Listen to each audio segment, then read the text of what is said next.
सत श्री अकाल जी। दस्तावेज़ यूट्यूब चैनल देख रहे सारे दर्शकों को मेरे वालों प्यार भरी सत श्री अकाल जी आयां नूं। ते पिछले हफ्ते असी पढ़िया सी प्रगट सिंह सतौज के नावल जड़ा आ रहा नवा मुहब्बत वेला का पहला कांड, ते हुण मैं पढ़न जा रही हाँ उसका दूसरा कांड। उम्मीद करती हाँ इसनूं भी उन्ना ही प्यार दोगे जिन्ना तुसीं पहले कांड नूं दिता है।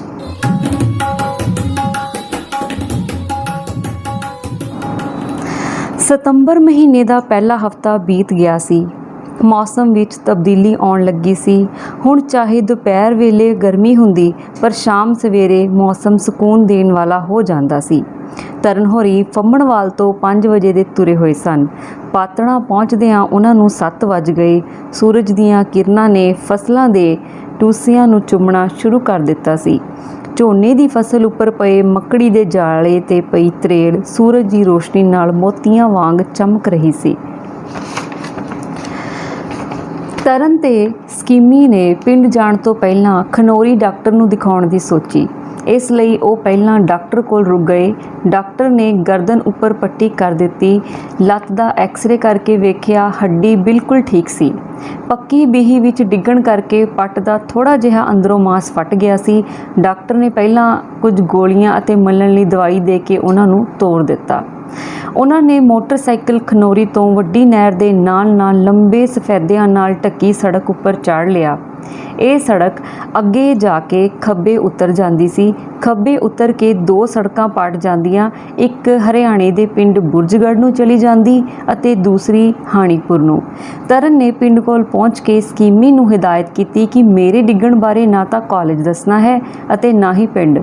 कॉलेज तां डिग्गण दा दसना ही नहीं।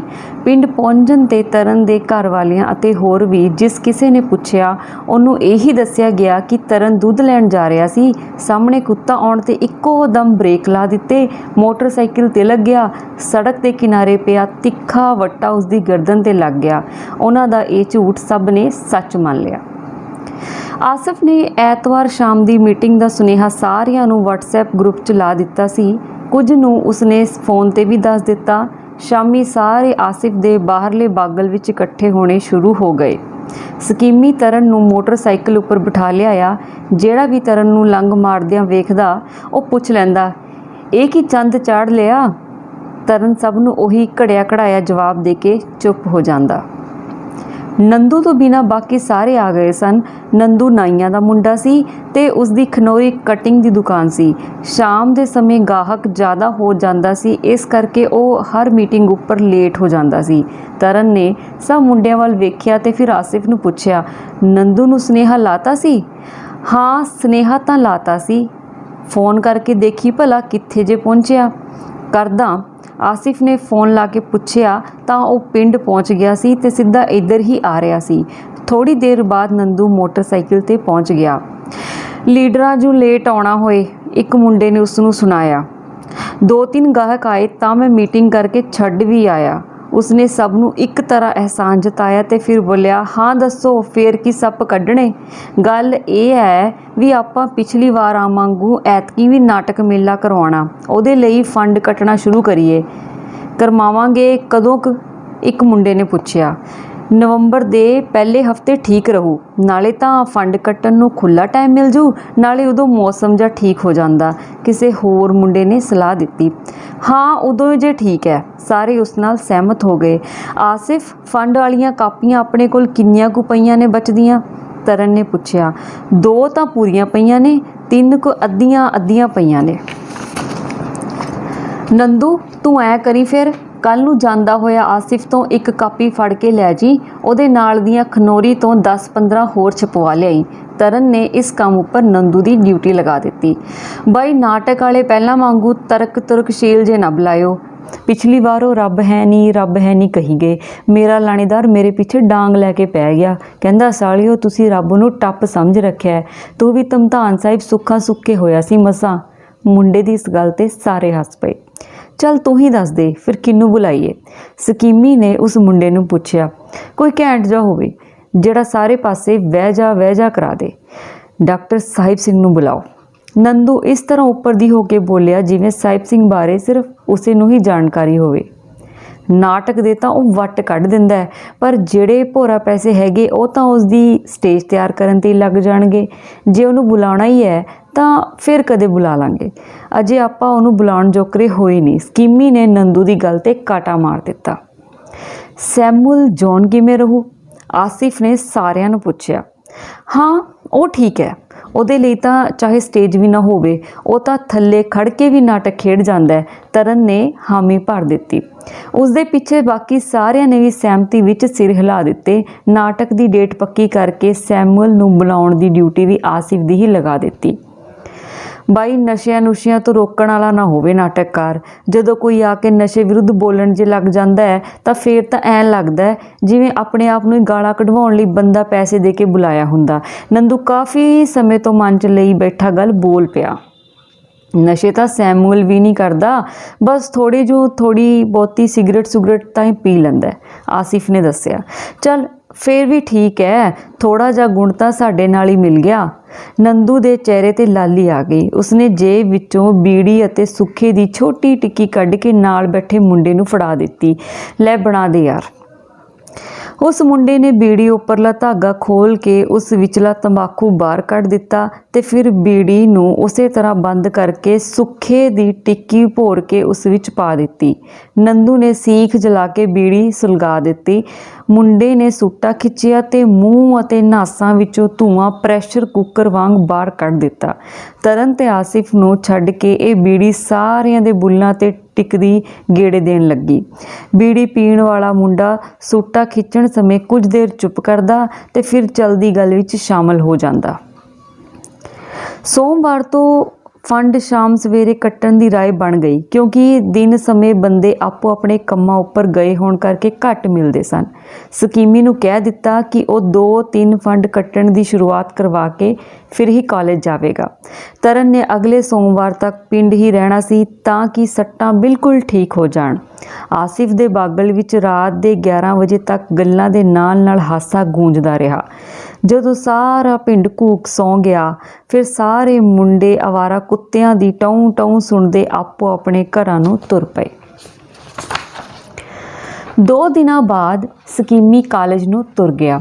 ਅਗਲੇ ਦਿਨ ਉਸਨੇ ਤਰਨ ਨੂੰ ਸੁਨੇਹਾ ਦਿੱਤਾ, ਬਾਈ ਤੇਰੇ ਵਾਲਾ ਪਟੋਲਾ ਪਤਾ ਨਹੀਂ ਕਿਹੜੀ ਖੱਡ 'ਚ ਜਾ ਉਤਰਿਆ, ਦਿਖਾਈ ਨਹੀਂ ਦਿੱਤਾ। ਛੜੇ ਜੇਠ ਨੂੰ ਮੂੰਹ ਕਿਵੇਂ ਦਿਖਾਵੇ ਉਹ? ਤਰਨ ਨੇ ਸਕੀਮੀ ਨੂੰ ਛੇੜਿਆ। ਮਜ਼ਾਕ ਨਹੀਂ ਬਾਈ, ਮੈਨੂੰ ਤਾਂ ਲੱਗਦਾ ਉਹ ਮਾਰ ਗਈ ਉਡਾਰੀ, ਸਕੀਮੀ ਨੇ ਸ਼ੰਕਾ ਪ੍ਰਗਟਾਇਆ। ਚੱਲ ਕੋਈ ਨਾ, ਆ ਕੇ ਦੇਖਦੇ ਹਾਂ। ਤਰਨ ਨੇ ਫੋਨ ਕੱਟ ਦਿੱਤਾ। ਹਫ਼ਤੇ ਬਾਅਦ ਸਵੇਰੇ ਹੀ ਆਪਣਾ ਬੈਗ ਮੋਢੇ 'ਤੇ ਪਾ ਕੇ ਤਰਨ ਵੀ ਕਾਲਜ ਜਾਣ ਲਈ ਤਿਆਰ ਹੋ ਗਿਆ। ਆਸਿਫ ਉਸ ਨੂੰ ਖਨੌਰੀ ਤੋਂ ਬੱਸ ਚਾੜ ਆਇਆ। ਸੰਗਰੂਰ ਤੱਕ ਉਹ ਬੱਸ 'ਚ ਚਲਾ ਗਿਆ ਤੇ ਸੰਗਰੂਰ ਤੋਂ 6:30 ਵਾਲੀ ਟ੍ਰੇਨ ਫੜ ਲਈ। ਇਹ ਟ੍ਰੇਨ ਸਮੇਂ ਸਿਰ ਕਿਲ੍ਹਾ ਰਾਏਪੁਰ ਪਹੁੰਚਾ ਦਿੰਦੀ ਹੈ। ਉੱਥੋਂ ਥੋੜ੍ਹਾ ਕੁ ਤੁਰ ਕੇ ਫਾਟਕ ਤੱਕ ਜਾਣਾ ਪੈਂਦਾ ਹੈ। ਫਾਟਕ ਤੋਂ ਫੰਮਣਵਾਲ ਜਾਣ ਵਾਲਾ ਕੁਝ ਨਾ ਕੁਝ ਮਿਲ ਜਾਂਦਾ ਹੈ, ਜਿਹੜਾ ਅੱਗੋਂ ਪੱਖੋਵਾਲ ਜਾਂ ਕਿਤੇ ਹੋਰ ਜਾਣਾ ਹੁੰਦਾ ਹੈ। ਫਾਟਕ ਤੋਂ ਫੰਮਣਵਾਲ 3 ਕਿਲੋਮੀਟਰ ਪੈਂਦਾ ਹੈ। ਗੱਡੀ ਸੰਗਰੂਰ ਸਟੇਸ਼ਨ 'ਤੇ ਸਹੀ 6:30 ਵਜੇ ਪਹੁੰਚ ਗਈ। ਡੱਬੇ ਜ਼ਿਆਦਾ ਹੋਣ ਕਰਕੇ ਇਸ ਵਿੱਚ ਬਹੁਤਾ ਭੀੜ ਭੜੱਕਾ ਨਹੀਂ ਹੁੰਦਾ। ਤਰਨ ਬਿਲਕੁਲ ਪਿਛਲੇ ਡੱਬੇ ਵਿੱਚ ਚੜ੍ਹ ਗਿਆ ਤਾਂ ਕਿ ਫਾਟਕ ਤੱਕ ਜਾਣ ਲਈ ਘੱਟ ਤੋਂ ਘੱਟ ਤੁਰਨਾ ਪਵੇ।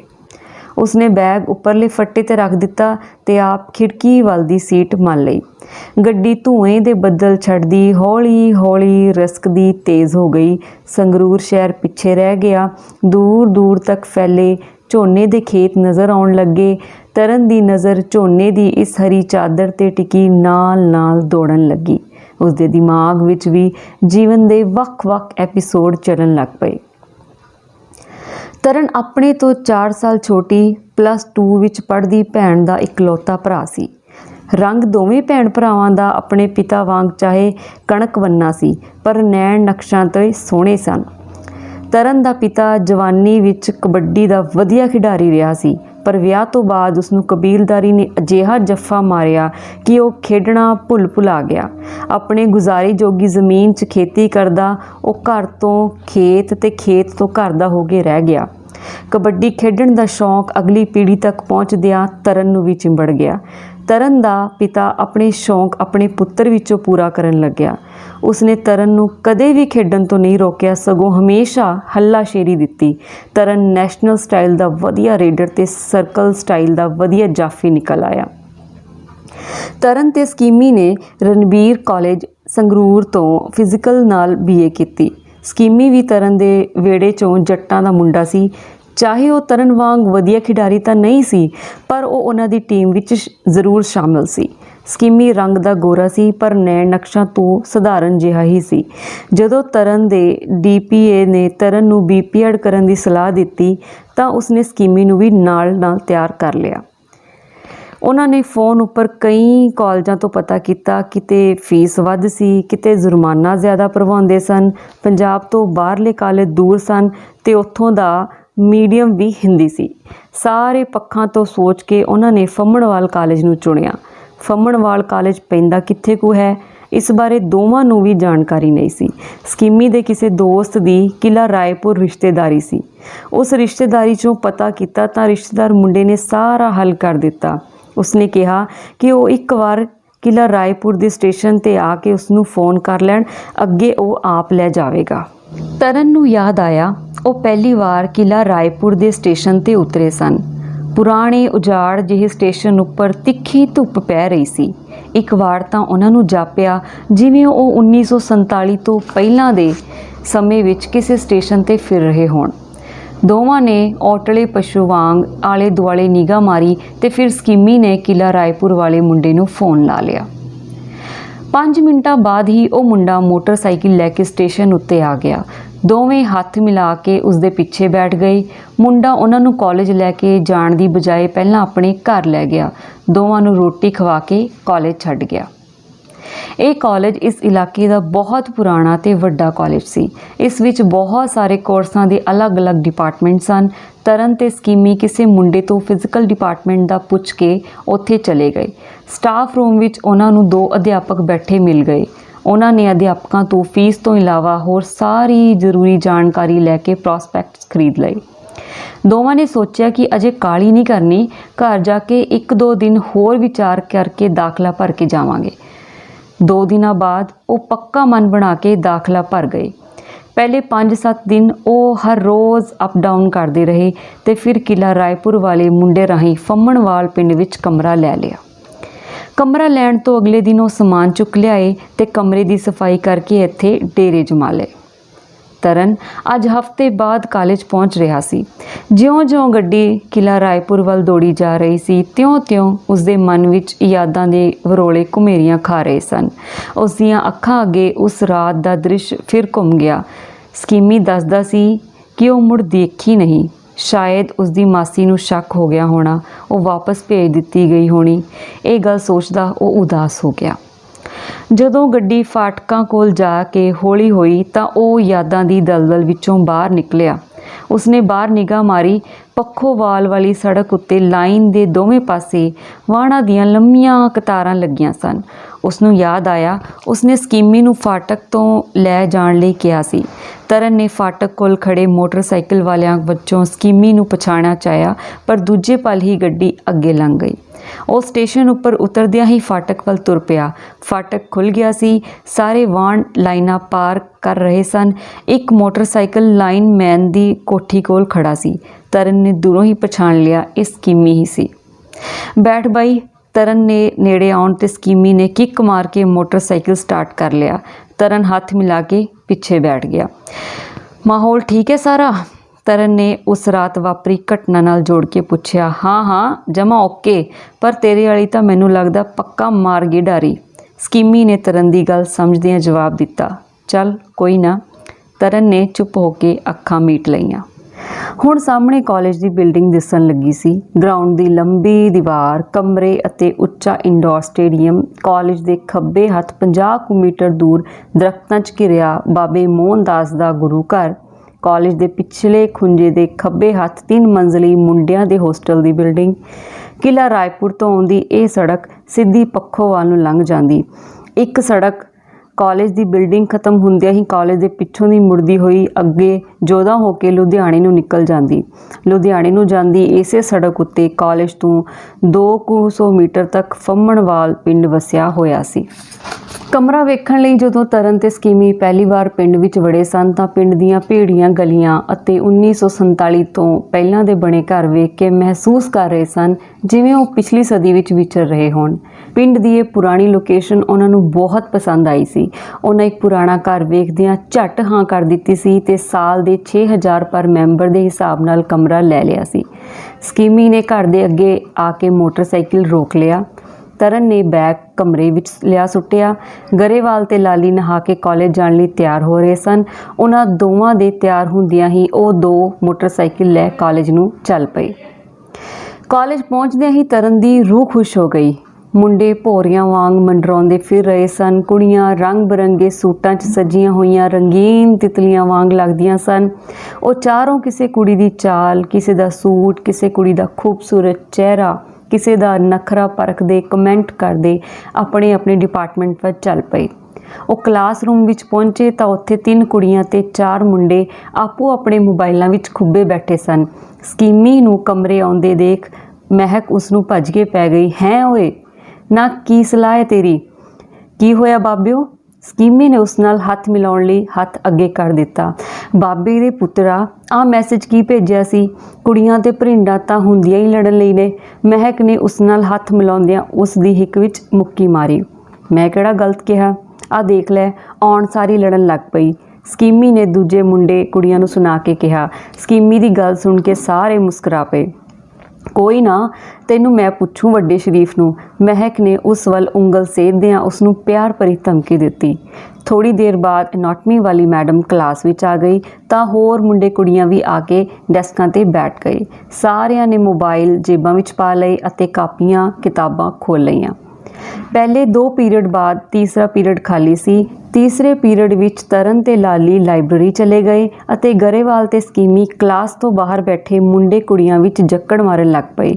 2 ਵਜੇ ਸਾਰੀ ਛੁੱਟੀ ਹੋ ਗਈ। ਉਹ ਚਾਰੋਂ ਮੋਟਰਸਾਈਕਲ ਲੈ ਕੇ ਲੋਹਗੜ੍ਹ ਚੌਂਕ 'ਚ ਦੁੱਧ ਪੀਣ ਚਲੇ ਗਏ ਅਤੇ ਉੱਥੋਂ ਸਿੱਧਾ ਘਰ ਆ ਕੇ ਸੌਂ ਗਏ। ਤਰਨ ਉੱਠ, 4 ਵੱਜਣ ਵਾਲੇ ਨੇ। ਤਰਨ ਦੀ ਅੱਖ ਖੁੱਲ੍ਹੀ ਤਾਂ ਉਸਨੇ ਵੇਖਿਆ ਸਕੀਮੀ ਸ਼ਾਮ ਦੀ ਐਕਟੀਵਿਟੀ ਲਈ ਤਿਆਰ ਹੁੰਦਾ ਉਸਨੂੰ ਬੋਲ ਮਾਰ ਰਿਹਾ ਸੀ। ਮੈਂ ਨਹੀਂ ਜਾਂਦਾ ਯਾਰ, ਅੱਜ ਜੀ ਜਾ ਨਹੀਂ ਕਰਦਾ। ਉਹ ਪਾਸਾ ਪਰਤ ਕੇ ਫਿਰ ਸੌਂ ਗਿਆ। ਬਾਕੀ ਤਿੰਨੋਂ ਤਿਆਰ ਹੋ ਕੇ ਐਕਟੀਵਿਟੀ ਲਗਾਉਣ ਲਈ ਚਲੇ ਗਏ। ਜਦੋਂ ਤਰਨ ਦੀ ਦੁਬਾਰਾ ਅੱਖ ਖੁੱਲ੍ਹੀ ਤਾਂ 5:30 ਹੋ ਗਏ ਸਨ। ਉਸਨੇ ਖੜੇ ਹੋ ਕੇ ਪਾਣੀ ਪੀਤਾ ਤੇ ਫਿਰ ਮੂੰਹ ਧੋ ਕੇ ਕੁਝ ਦੇਰ ਬੈਠਾ ਸੋਚਦਾ ਰਿਹਾ। ਫਿਰ ਉੱਠ ਕੇ ਕੋਠੇ ਉੱਪਰ ਚੜ੍ਹ ਗਿਆ। ਕੋਠੇ ਚੜ੍ਹਦਿਆਂ ਸਭ ਤੋਂ ਪਹਿਲਾਂ ਉਸਦੀ ਨਜ਼ਰ ਨਿਮਰ ਕੇ ਚੁਬਾਰੇ ਵੱਲ ਗਈ। ਉਸਦੀ ਚਾਹਤ ਅਨੁਸਾਰ ਉੱਥੇ ਕੁਝ ਵੀ ਨਹੀਂ ਸੀ। ਉਹ ਕੁਝ ਦੇਰ ਖੜਾ ਵੇਖਦਾ ਰਿਹਾ। ਸਾਰੇ ਕੋਠੇ ਸੁੰਨੇ ਸਨ। ਉਸ ਨੂੰ ਸਾਰਾ ਆਲਾ ਦੁਆਲਾ ਉਦਾਸਿਆ ਜਾਪਿਆ। ਉਹ ਹੌਲੀ ਹੌਲੀ ਬਿਮਾਰਾਂ ਵਾਂਗ ਪੌੜੀਆਂ 'ਚ ਕਦਮ ਟਿਕਾਉਂਦਾ ਹੇਠਾਂ ਉਤਰ ਆਇਆ। ਮੰਜੇ ਉੱਤੇ ਬੈਠ ਕੇ ਕੰਧ ਨਾਲ ਢੂ ਲਾ ਕੇ ਅੱਖਾਂ ਮੀਟ ਲਈਆਂ। ਮੀਟੀਆਂ ਅੱਖਾਂ ਵਿੱਚ ਵੀ ਉਸ ਨੂੰ ਨਿਮਰ ਦੀ ਸ਼ਕਲ ਸਾਫ਼ ਦਿਖਾਈ ਨਹੀਂ ਦਿੱਤੀ। ਉਸ ਨੂੰ ਜਾਪਿਆ ਜਿਵੇਂ ਉਹ ਉਸ ਦੀਆਂ ਯਾਦਾਂ ਵਿੱਚੋਂ ਵੀ ਕੰਨੀ ਛੁਡਾ ਕੇ ਕਿਤੇ ਦੂਰ ਗਵਾਚ ਗਈ ਹੋਵੇ।